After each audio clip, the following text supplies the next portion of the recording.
bukan konsultasi ya. Ada keterangan yang perlu dilengkapi.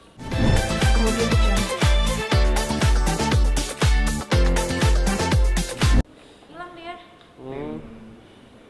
Hilang kan dia? Nggak mau diwawancara. Ini ya. Masih nongol. Seorang bapak ya. Kita mau ke humas juga sekalian. Saya tadi humas. Ada juga. Oh, tahu apa dik? Enggak. Udah. Oke. Ya. Izin tadi di dalam seperti apa update-nya? Oke. Ya, hari ini agendanya adalah Ya kan? aku memenuhi undangan untuk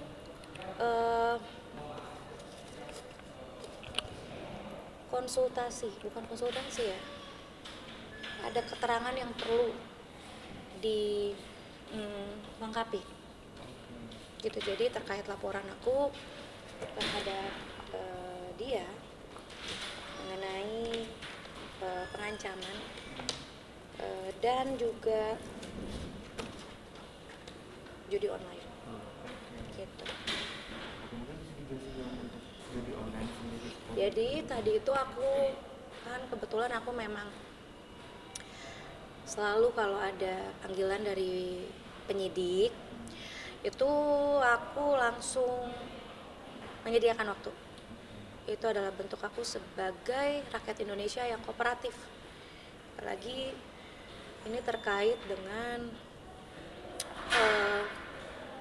income aku, rekening aku, gitu ya. Dan tadi itu ya cukup lama ya, dari jam 10 sampai 1:11 ini. Aduh, muka aku capek banget ya.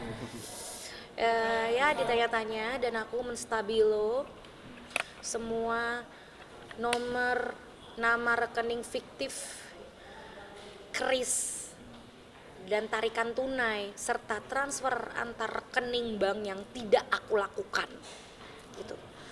Jadi aku tandain karena dari pihak penyidik sudah mengundang terlapor dan pihak bank.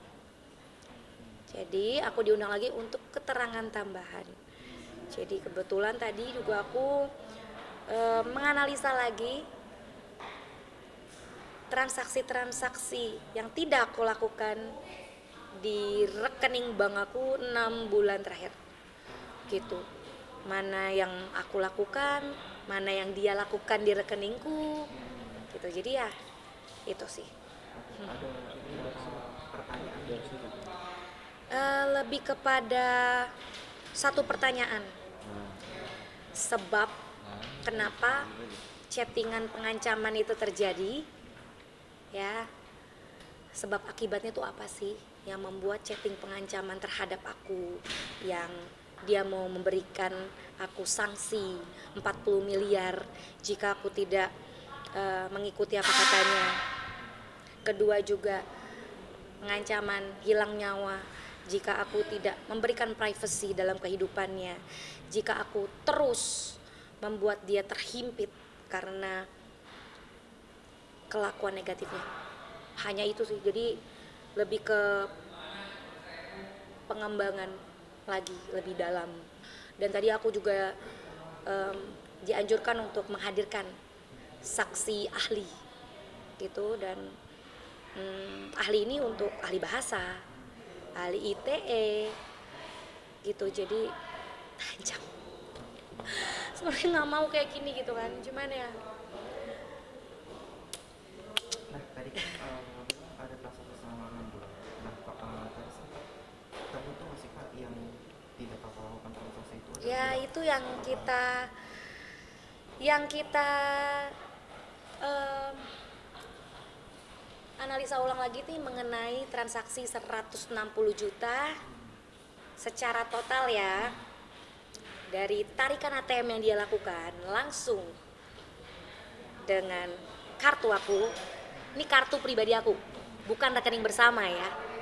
Dan kedua, transfer antar rekening dari rekening Cika Cecilia Oktaviani menuju dia, ya.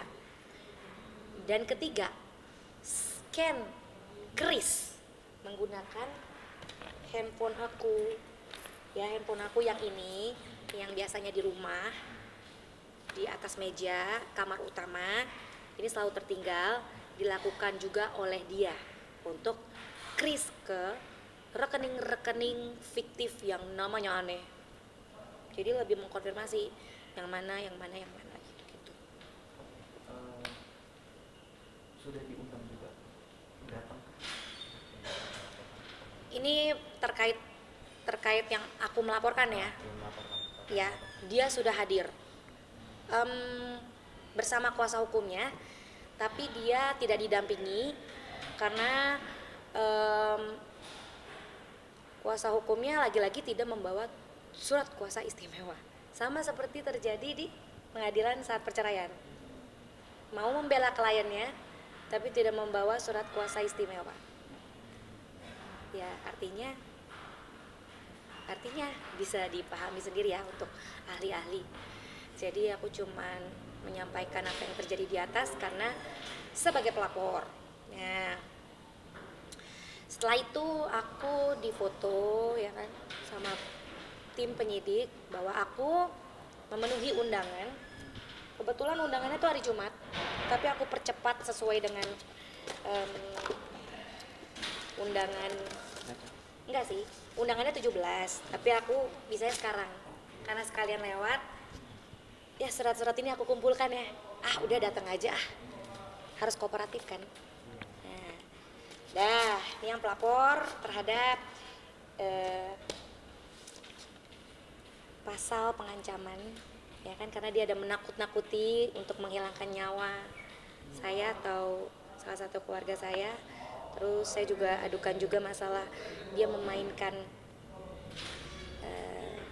rekening aku untuk mengkris, dan dia lakukan untuk ke money game lah ya gitu. Jadi makanya ini jalan kok.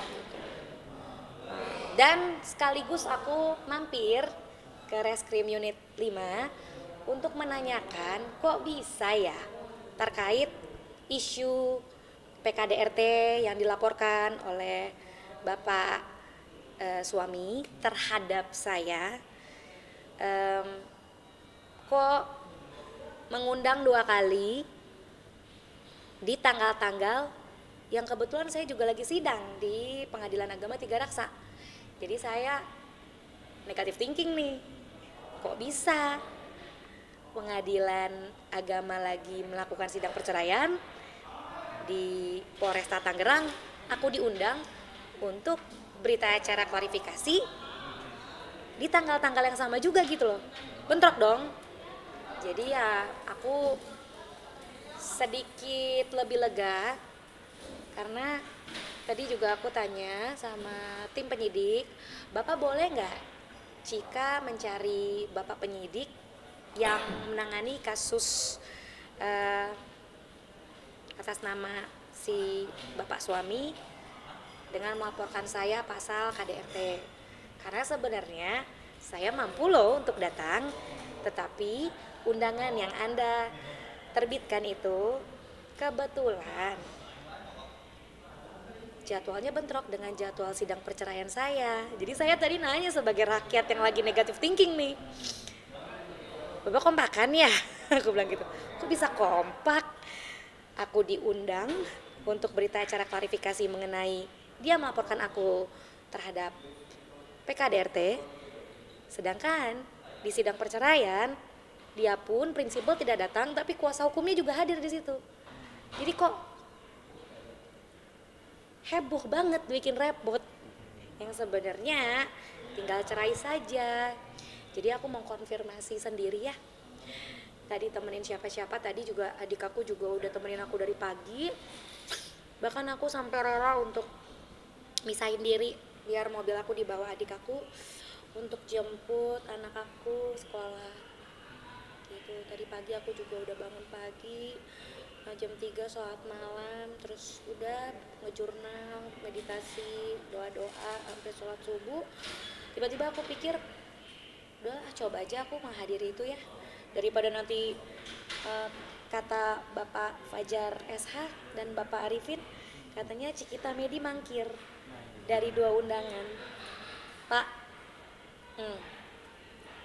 ya kita realistis aja ya, buka mata sama buka otak. Saya diundang di tanggal kita lagi sidang bercerai. Bapak kan juga ada saksi, mata Bapak juga melihat saya.